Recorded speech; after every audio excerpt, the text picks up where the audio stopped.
It's a real pleasure to introduce Dr. Granger, who doesn't need any introduction. But what'll be nice about today's presentation is we've heard about some prior work by Dr. Granger and his team with the RACE study, and we'll receive a timely update. Dr. Granger is a professor of medicine in the Division of Cardiology and the director of the CCU here at Duke.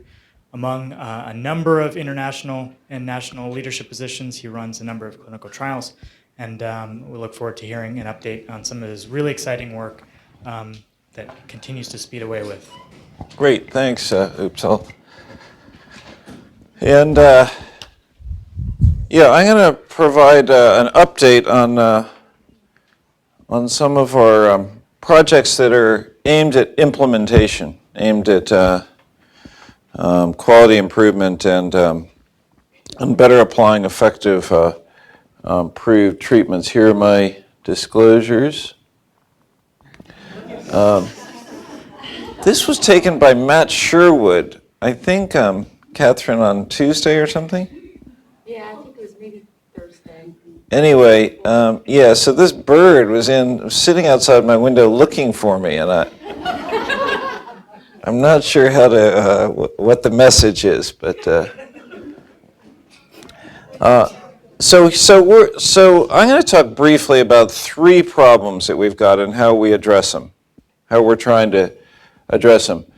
First of all is around STEMI systems of care. So coronary heart disease, the number one killer worldwide. Acute MI is the acute manifestation. And the best way to improve survival is timely reperfusion, timely opening of the occluded artery. And yet we know when we look at our registry data, we're very poor at that around the United States and around the world. Secondly, cardiac arrest is a common cause of death. And what we've seen is there's a huge variation in likelihood of survival depending on where you live. And then that's been coupled with differences in how care is provided. So we're trying to leverage that in improving the highest level of care for cardiac arrest. And thirdly, atrial fibrillation is a common cause of stroke. And we know that atrial fibrillation, there's a lot of it, and it's increasing as the population ages. And only about half of people are being treated with anticoagulants, which are very effective at preventing stroke. And so we have a big opportunity there to improve care. So here are the programs. I'm going to focus on four of these programs this afternoon.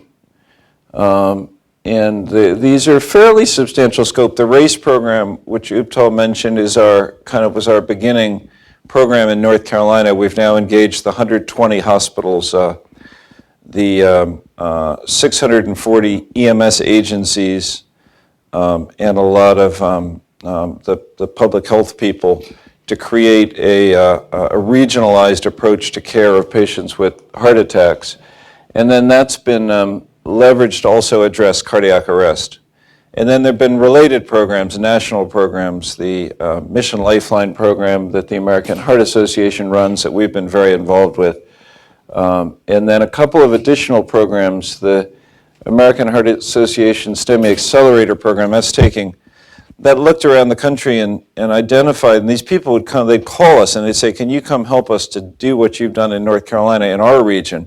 And we got so many of these calls that we decided to create a program where we would identify these 18 regions, and we went into each of them and helped them to set up similar programs.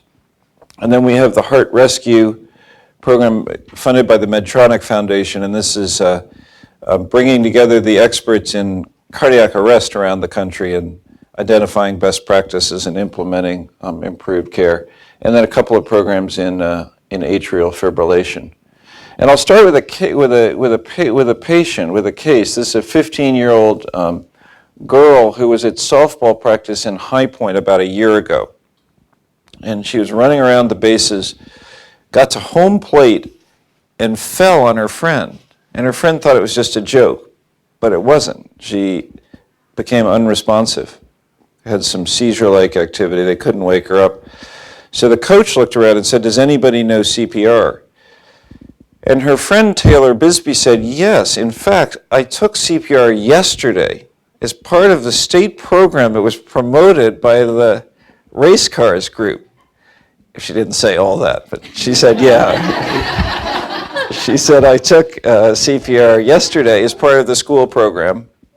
And so the coach said, perfect. And it was also her close friend. And so she began CPR. Somebody called 911. Somebody yelled for help, and a person heard them and came down to the area of the softball field, past an AED, an automatic external defibrillator, and thought, and incredibly wisely and under pressure thought, wow, maybe we'll need that. Not even knowing what the emergency was, went back, grabbed it, came down to the softball field. She got high quality CPR. The AED was placed. She was cardioverted out of her ventricular fibrillation. EMS arrived promptly because they were actually fairly close by. She was taken to the High Point Regional Medical Center, which has been part of our RACE program and actually is one of the best hospitals in North Carolina to have a heart attack or a cardiac arrest. And then eventually was transferred to Duke because she had complicated heart problem and had a defibrillator placed. And so this is her last week at the American Heart Association kickoff for the Heart Walk with her friend. So this is Paris White on the right, who had the arrest, and Taylor Bisbee next to her. And in the background, you see my wife. And daughter. So these are some of the data that make us think that there's this big opportunity. And I think these studies are really helpful. They're not perfect, but they are helpful when we see regional heterogeneity in care and outcomes. It's a nice tool to be able to say there's probably an opportunity.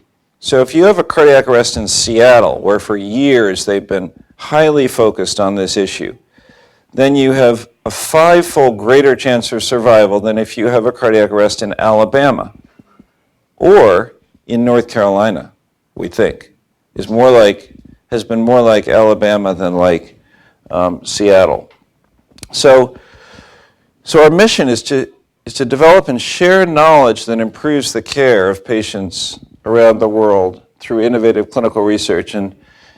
But key parts of this are sharing and improving. It's not just generating manuscripts, Renato. It's actually, I'm just teasing.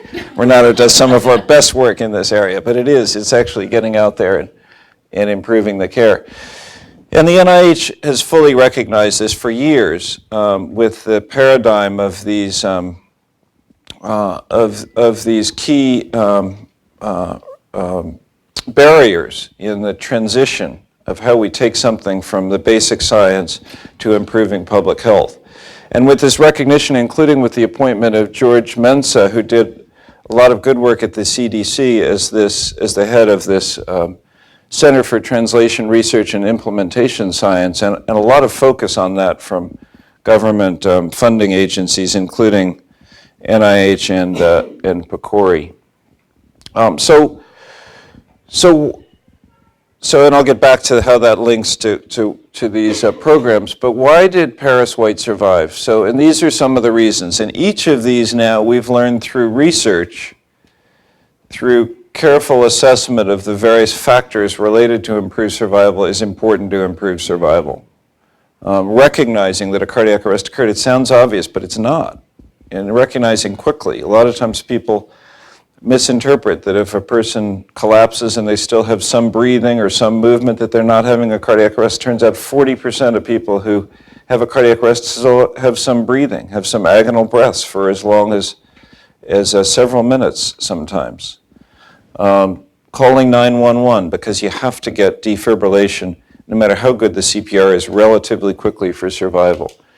Beginning CPR and having high quality CPR, using an AED, rapid EMS responses are all critical issues. Not surprisingly, because every minute of delay to defibrillation, you have a 10% decrease in survival. So by 10 minutes, there's almost no survival. And because it takes 8 minutes for EMS to arrive, even longer in many systems, if you don't have bystander CPR, you're not going to survive. So bystander CPR is a critical piece of this. The other thing which we've learned with our partners in this heart rescue program, largely the work out of Arizona, is that this hands-only CPR, or compression-only CPR, is actually not only as good as the traditional American Heart Association Red Cross trained CPR, it's better for lay people. Just doing chest compressions is an uninterrupted chest compressions 100 times a minute, 2 inches deep, until EMS arrives, is the key to improving survival from cardiac arrest. So this and other evidence then served as the foundation for this heart rescue project. The design manuscript from one of our former fellows, Sean Van Diepen, who now is back up in Edmonton, Canada. These are the partners, and it's been a lot of fun because they really are the world's experts in understanding how to treat cardiac arrest. And so it's been terrific for us to be able to take advantage of their expertise, and they've learned from us about how to organize hospitals at EMS agencies at the level of a state, because Arizona had done some of this, but very few of these other groups have ever tried to take a whole state and organize how healthcare is provided. We have a great website, we have a manual of operations, much of this work done by Jamie Jollis, and using our kind of race model as the foundation. And this is pretty incredible. We have this guy named Clark Tyson, who's a paramedic, who's quietly but extremely effectively recruited these EMS agencies around the state of North Carolina to collect and enter data into this database with no funding provided to them to do so. They're doing it simply because they've convinced that if you don't have data, you're not going to be able to understand how to improve care. And he now is really, I think, considered, when we were at this meeting last week in Minneapolis with our partners, everybody looks to Clark now about how to do this. He's really considered to be the national expert on how you can effectively collect data at the level of a broad region with your EMS agencies. And so now we have something like 80% of all cardiac arrests, and we're still trying to get some of these counties. Like, how many of you live in Orange County? You know, this so great medical institutions, a lot of wealth compared to many areas of the state, but the EMS agency hasn't been able to find the resources to be able to collect information on this critical public health issue. So sometimes we try to put pressure on people from like peer pressure, like if everybody else is doing it, you should do it. And I think that they will eventually be able to do it, but it's remarkable how effective it's been through simply persuasion to get people to put in the extra energy to collect this information. Bystander CPR training at the community level has been a key part of this. So we're attacking the problem at 3 levels: the community, emergency medical services, and hospitals. And each of those 3 have a key role in improving the survival of these patients. At the community, the most important thing is bystander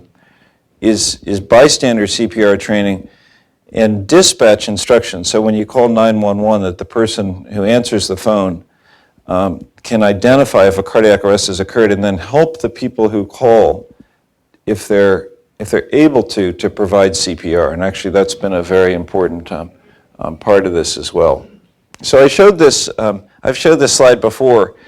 So Durham County, the city of medicine, 13 physicians per 1,000 people, the most number of physicians per population in the history of human civilization, had this pitiful rate of bystander CPR, 18% bystander CPR, much less than the national average. And and a fraction of places that really put energy into this. And the number one employer in Durham? Duke University. And we've had a nice response from Duke. Now, for example, part of the orientation of all new employees is CPR training, and there have been a lot of efforts to train the non-medical providers who typically, many of whom get CPR training as a standard part of their job. But we want to have everybody know how to do at least hands-only CPR. It doesn't take that long to teach people how to do it. In fact, here's our mayor, Bill Bell, learning CPR at one of the high school training sessions where Durham has done a great job training all high school students CPR and AED use. So here's another case, 47-year-old woman, back in 2011, had atrial fibrillation, was put on a drug which can cause even worse rhythm abnormalities than atrial fibrillation, and in fact, with her it did. She had a cardiac arrest. She was driving, her husband was driving the car. She ended up having 45 minutes of CPR. We used to say if CPR goes on longer than 20 minutes, forget it. There's no hope for survival. But she got a long period of CPR, got hypothermia, had terrible shock, and looked like she wasn't going to survive. So usually we say if it's been more than 3 days, you're probably not going to survive. If it's been more than 5 days, you're almost certainly not going to survive. If it's more than a week, then we really work with families to stop prolonging care because the chance of survival is so low. So I was on for this family, and I was trying to convince them to stop this aggressive care that had no chance of recovery. And these were my notes that are kind of, if you read between the lines, I was really working with the family to come to grips with the fact that there was no real chance of survival. And this is her 1 year later, to show how smart we are in medicine. So they said, no, she's young. She was having some recovery of some of her function, and so they really wanted to continue.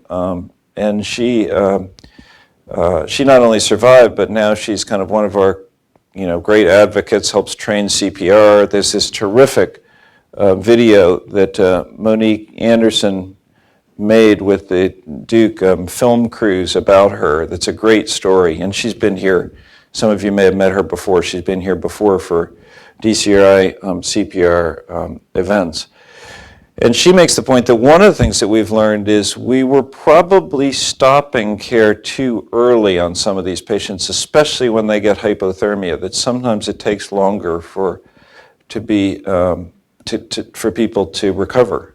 And so that's been one of the key interventions that we've done is simply continue care for longer after hypothermia.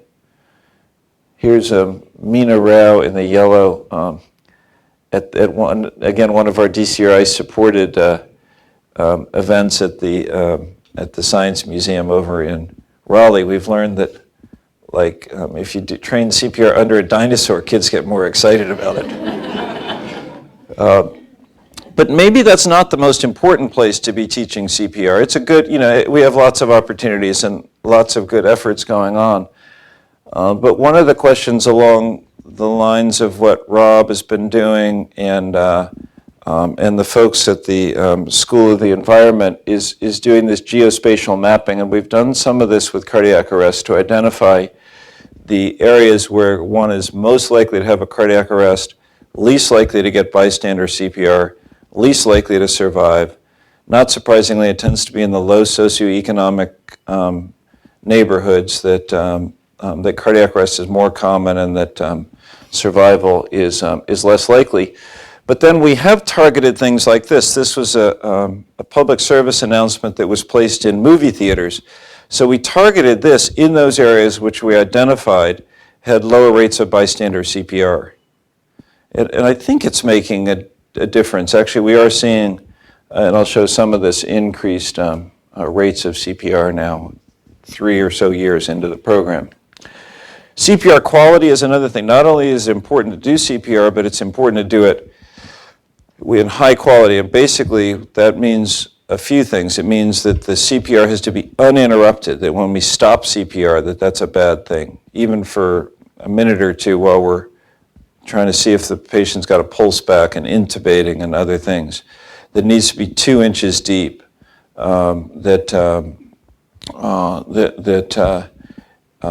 It needs to be at a rate of 100 beats a minute. And those are things that we can measure. And then there has been demonstration that if one takes a team approach when one has more than one person, specifically in this case more than one paramedic, that one can provide much higher quality CPR with these measures. And so this has been done in North Carolina. We have this kind of following the metaphor of the race car, we have the pit crew approach to CPR.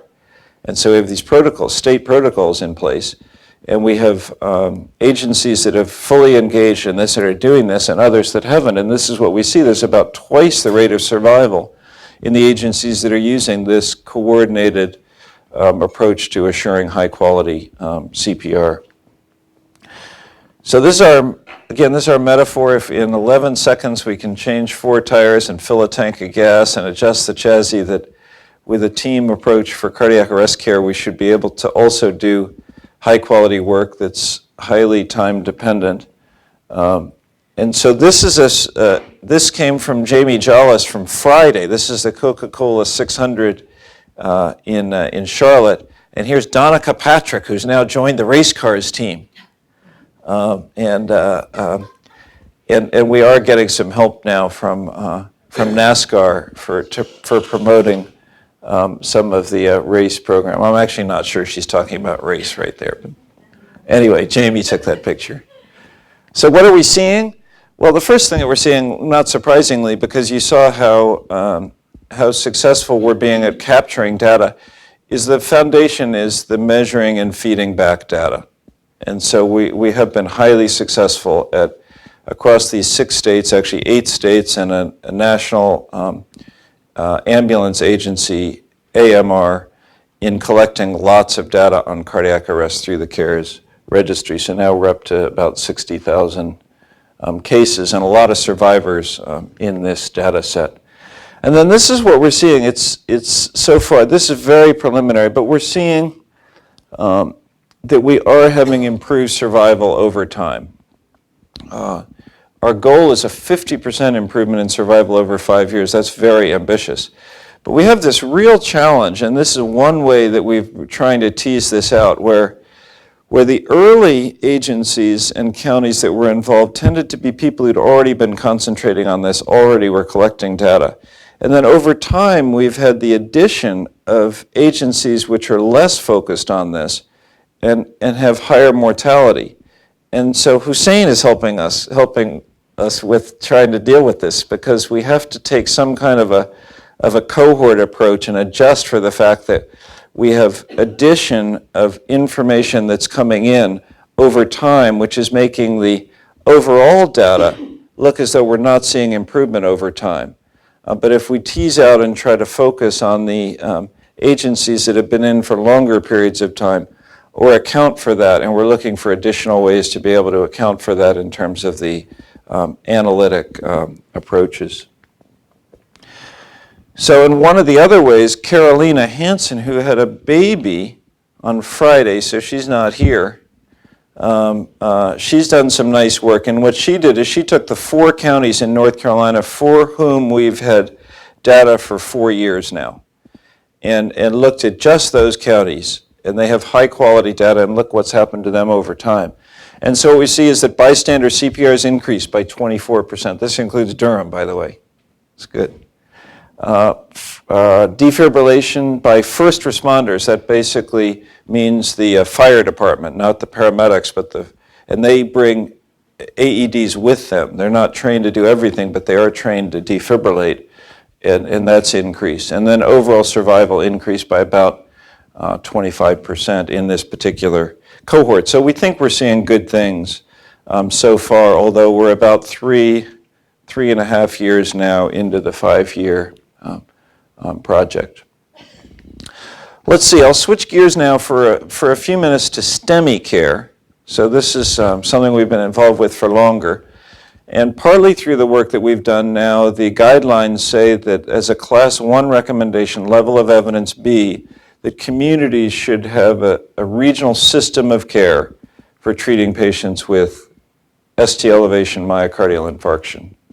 That there should be protocols in place working with emergency medical services and networks of hospitals to measure and improve and provide high-quality care. And so these data are from Mission Lifeline. This is the national program that in part is modeled after the RACE program. And we've got a lot of patients. This is about 150,000 patients with STEMI altogether. And what we see is that when we look at measures like the proportion of patients who have pre-hospital EKGs improve from 45 to 70%. First medical contact to device for people coming into a center that's able to do primary PCI like Duke Hospital, reduced by about 10 minutes, which is actually a pretty big reduction in time for this particular problem. And then for patients being transferred from one hospital to another, also substantial improvements in time. And how is this related to mortality? Well, this is a little bit depressing because we see that in unadjusted mortality, no difference at all. But again, we have these challenges of a changing population over time. So when we adjust for known predictors of mortality, including cardiac arrest when we can, we see something like a 15 to 25% lower mortality rate over time. Now, this doesn't prove its cause and effect. This is an observational study, but it's nice to see that there's some evidence of improving survival with improving process of care, which is known to relate to improved outcome. So this is our STEMI Accelerator program. These are the 18 regions around the country that we're targeting. One of them that's been particularly challenging but also exciting is New York City. Turns out New York City, in spite of all the resources and kind of pride and whatnot, is actually not a particularly good place to have a heart attack. That, for example, if one presents to a hospital that doesn't have primary PCI in New York City, there's about 50 hospitals with about 100 hospitals altogether and about 40 or 50 with primary PCI. If one goes to one that doesn't have primary PCI, it can take hours to get transferred for definitive care. And that's partly because the EMS system simply doesn't have the capacity to prioritize transfer of patients who are already in a hospital. So this is at the Academy of Medicine on just off Central Park with a lot of the leaders in cardiovascular care from the hospitals in New York City. One of the first times that all the cardiologists in New York City have gotten together around a quality improvement project. And then we look at data like this. We look at blinded information from each of the hospitals about performance. And this is time from first door arrival until PCI for patients presenting to non-PCI hospitals. And the goal is to have 3/4 of these patients less than 120 minutes. So here's the box and whisker plots with the top of the box being the 75th percentile. So the whole box should be below that magenta line for the performance to be according to guidelines. And you see it's not happening in New York City. And one of these hospitals is. So lots of procedures now are being put in place, and this is being tracked very closely. In fact, I'm going up on June 10th to have dinner with the CEOs of all the hospitals in New York City. Have been invited to this to try to promote this as being something really important, because it is really important. One of the problems in U.S. healthcare is our fragmentation, and there's very little coordination between emergency medical services, which is critically important to providing care for all these time-dependent emergencies, including like stroke, Janet, for example, and cardiac arrest and STEMI. And there's lots of, this is really important for public health. And some countries like Denmark have a single EMS system. They're highly organized and coordinated. That's not true in the United States. We have this, it's a real problem with our healthcare system, and people are willing to improve it, but they need a structure to become coordinated and to have information that can help guide that improvement. And that's what we're trying to do here, and it's been really exciting, and I think at least substantially successful, although we've got a lot of work to do. So one of the things that one of the New York cardiologists thought would be important is to develop a set of protocols where if a person had a heart attack, that they could go directly to the cath lab, not stop in the emergency department if the cath lab was there. And this has been actually very successful. Now something like 20% of heart attacks in New York City are not stopping in the emergency department. It's saving a lot of time. Last topic then is atrial fibrillation. And so here we have a lot of people with atrial fibrillation, common cause of stroke, and about half these people are not being treated. That calculates out to, I think, at least 50,000 preventable strokes per year in the United States alone, and hundreds of thousands around the world.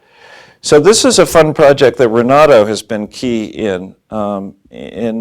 What we recognize is that it would be hard to do this type of a project, a cluster randomized design to test strategies to improve the proportion of patients treated with atrial fibrillation with anticoagulants. And that'd be hard to do in the United States because it's so expensive and we have such regulatory barriers and whatnot. So we had friends around the world in places that were enthusiastic to work with us on this type of a project, including Renato, who's done this great bridge trial in Brazil, and Dennis Xavier, who's done a project that Brady's helped out with in a cluster randomized intervention to improve care of acute coronary syndromes in India. And then we have other partners. So we're taking these 5 low and middle income countries and using their national coordinating centers to help us in this implementation project around improving care for atrial fibrillation. So we're taking 50 centers, a population of about 50 patients per center who have atrial fibrillation and a risk factor for stroke. And then the centers are randomly assigned to a control and intervention group. And the intervention is a multifaceted intervention to improve the proportion who are treated with anticoagulants. And our primary outcome is the change from baseline to 1 year in the proportion of patients who are treated with an anticoagulant. So it includes both starting patients who aren't on an anticoagulant and keeping patients persistent to anticoagulants who already are, and improving adherence. And so this is our timeline. We're actually just had a call this morning with the people in Romania and hope to be able, if we can get the contract finalized.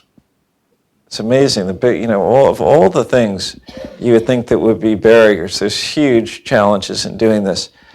But it's so often the biggest barrier is like contracts. It's like, anyway, we're almost there with the contracts.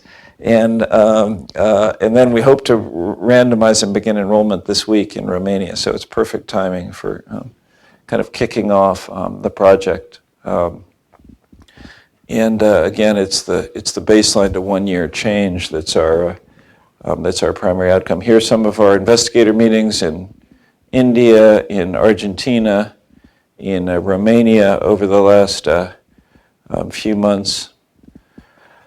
And then this is and so we'll look forward to updating people as to the progress. Renato's got he's the only person who's got his contract done. Yeah. But we'll look forward to that. It's a very exciting project, and hopefully if it's successful can be ramped up and we can do more work on a broader scale. And I told Shelby we've just been asked to make sure we include economic analyses to make sure we can understand if the return on investment's adequate in this type of a program. Sometimes we can show we can improve care, but if it's at such a high cost that it's not generalizable, then that's not so helpful. Then this is a related program, Inform. This is a U.S. program that Sean Picorni, the prior program, Meena Rao has really done the majority of the work on that and done an outstanding job. This program is focused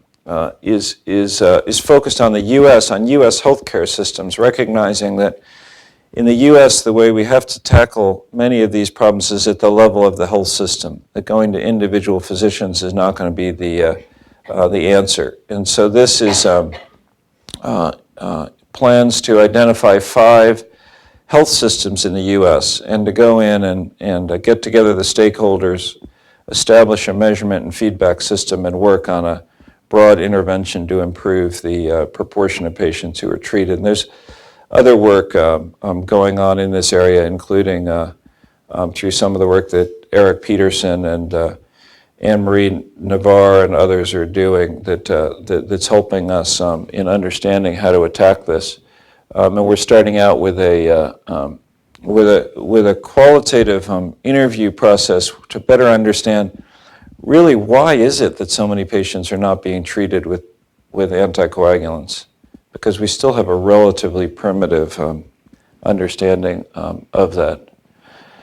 And so our future plans are the ongoing regional work in Stemi systems, sustaining the programs for cardiac arrest implementation, taking the lessons from the atrial fibrillation work to expand that on a larger scale, and then and I think an important opportunity is to develop and take advantage of these partners of ours in other countries who are doing such great work, including Renato.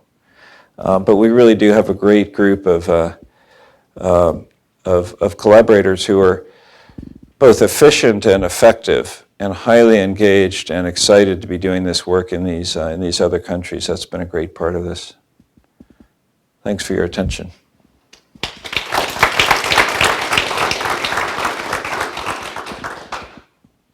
Great, thanks. That was wonderful. Any questions?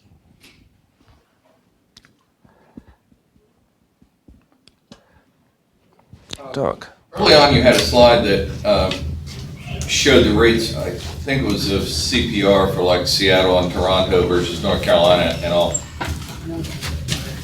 That feels like apples to oranges of cities versus states. Is it urban-rural that's going on there? Great question. Yeah, because some of those, and you picked up on that, some of those were regions and some were cities. And yes, I think you're right. I think you're right. It's not really a completely fair comparison. But there's a lot of other work that's consistent with that. There are some areas where, including similar geographies, have major differences in how care is provided and differences in outcomes. The good news is we really have improved a lot, actually, in North Carolina. In some places like both Charlotte and Raleigh are terrific for cardiac arrest care now. They've got very well-trained paramedics and really good systems in place, and have quite high survival rates. So it's nice that we have some people in the state of North Carolina who are emerging as centers of excellence as well. You notice I haven't quite put Duke there yet, but before long.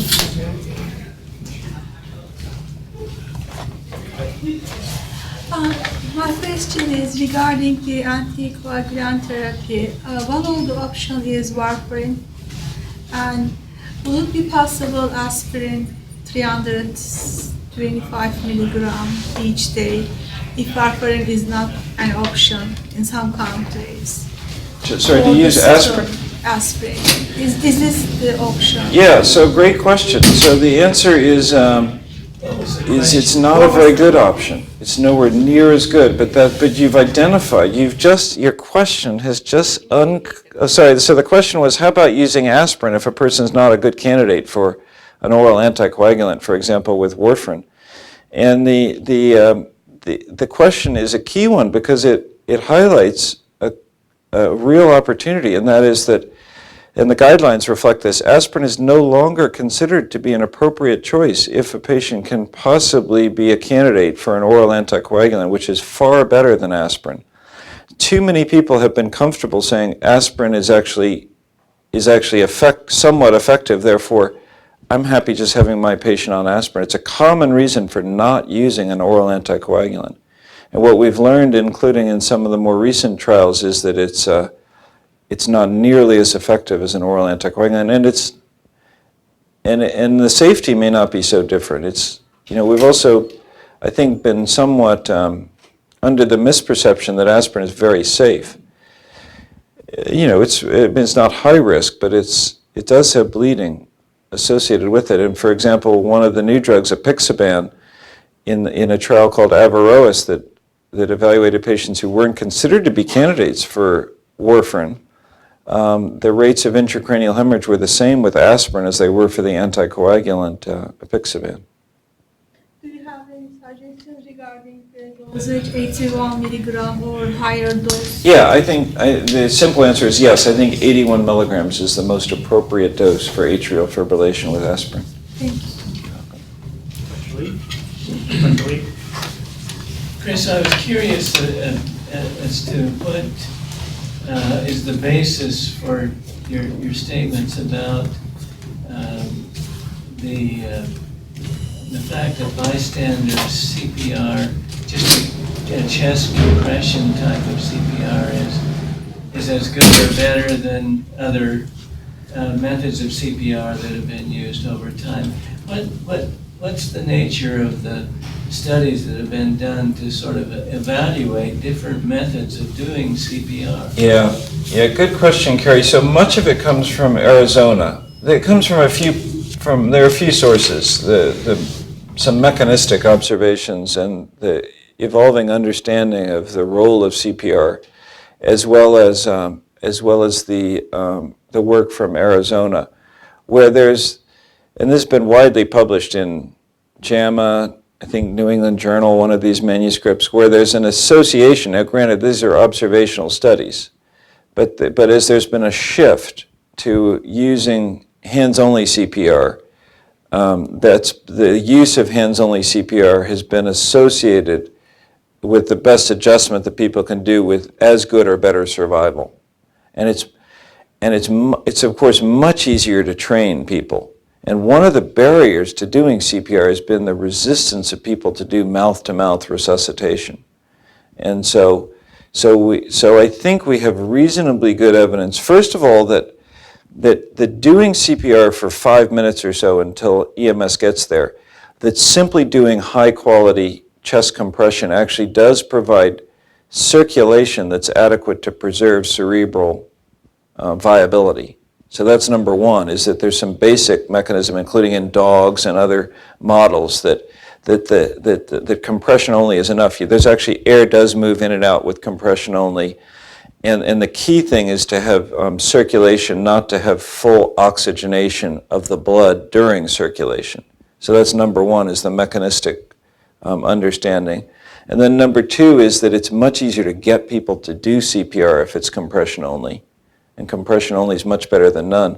And then thirdly is the observations that there's this association of better survival with hands-only CPR than with full mouth-to-mouth. And the reason for that, the hypothesis for why that's the case is that when one does compression and mouth-to-mouth, that there's a substantial amount of time, oftentimes half the time that compression is not being done during that 5 to 10 minutes before EMS gets there, and if no CPR is being done, then in a matter of 30 seconds to a minute, there's substantial damage that's occurring. So does that sound reasonably? Yeah, no, that's great. This is really terrific work you're doing. If I encountered someone who had collapsed from a cardiac arrest, What is your advice? Do you call 911 Yeah. first before starting Yeah, CPR? so great question, Carrie. Thank you for asking that. So the very first thing you should do is check to see if they're responsive by simply shaking them, saying, "Are you okay?" And if they don't respond to you, even if they're moving a little bit, the first thing you should do is call 911. If you say you're completely alone, you have your cell phone. Even if you don't have your cell phone, you go and call 911 as long as you're within a minute or two of somebody who can call. So that's the very first thing you do.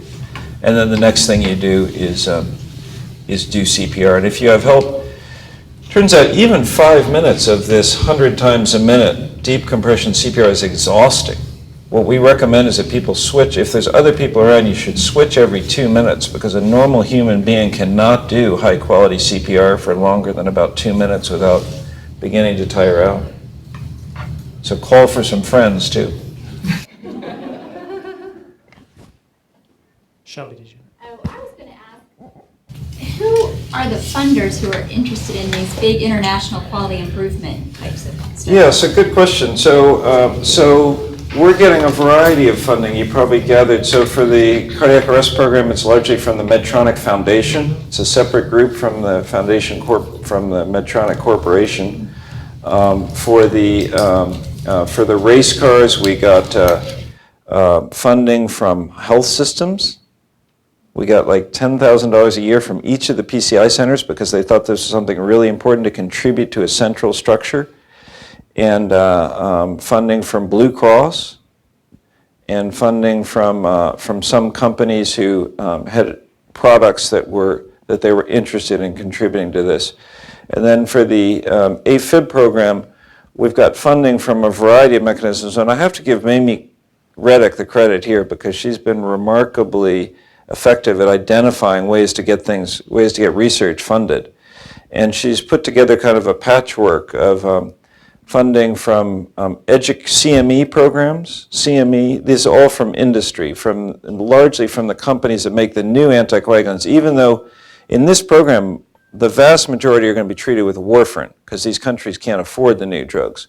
But the companies recognize that if they're involved with this, that it'll be something important for them, and that eventually these drugs may be used increasingly in some of these emerging markets. So each of the companies has been, I think we have each of the companies now contributing something. The other thing is once you have 2 or 3, then the other ones say, wow, maybe I should we'd like to use this competition. So they decided that they would like to be involved as well, which is terrific. But some of them are investigator-initiated grants, some are research program grants, some are CME grants. But I think there's also, this is also something where federal agencies certainly have an interest in this, including like Dennis he was one of the NHLBI Centers of Excellence for Global Health. And so I think there is ample opportunity for us to get other funding as well. Any last questions? Great. Well, thank you very much, Dr. Granger, and congratulations on a very